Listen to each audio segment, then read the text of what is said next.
La présidente, je vous remercie également d'avoir introduit mon intervention par le fait que nous attendons depuis longtemps ce rapport.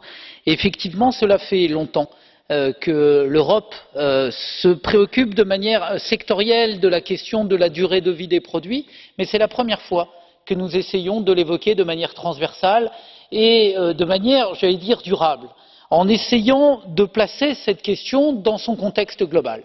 Et son contexte global, c'est le cœur de la nouvelle économie, c'est le cœur du développement durable de l'Union européenne. Tout simplement parce qu'on touche à la question environnementale, on touche à la question économique et de production, on touche à la question de consommation et à la question sociale.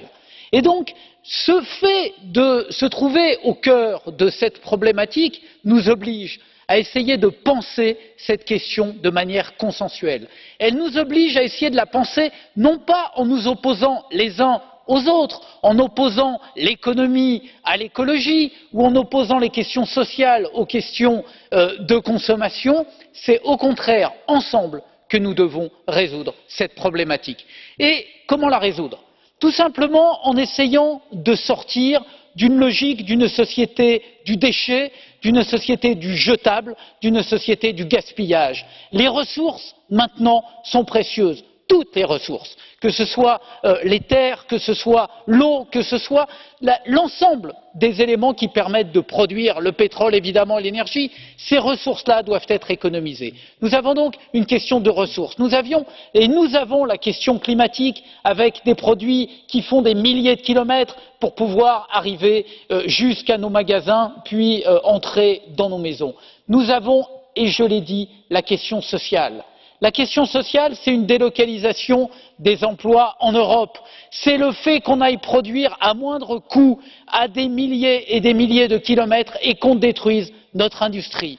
Le problème social, c'est le fait qu'avec des produits que l'on prend, que l'on jette et que l'on remplace et que l'on ne répare plus, c'est la perte d'un savoir-faire, d'un artisanat, c'est la perte également de métiers, de la réparabilité et de services. Nous avons là des dizaines de milliers d'emplois qui ont disparu dans le continent européen. La question sociale aussi, parce que pour produire à moindre coût, on ne peut pas fermer les yeux sur les conditions dans lesquelles ces produits sont fabriqués dans des pays du Sud dans lesquels l'exploitation de l'être humain est absolument scandaleuse. Et enfin, la question économique.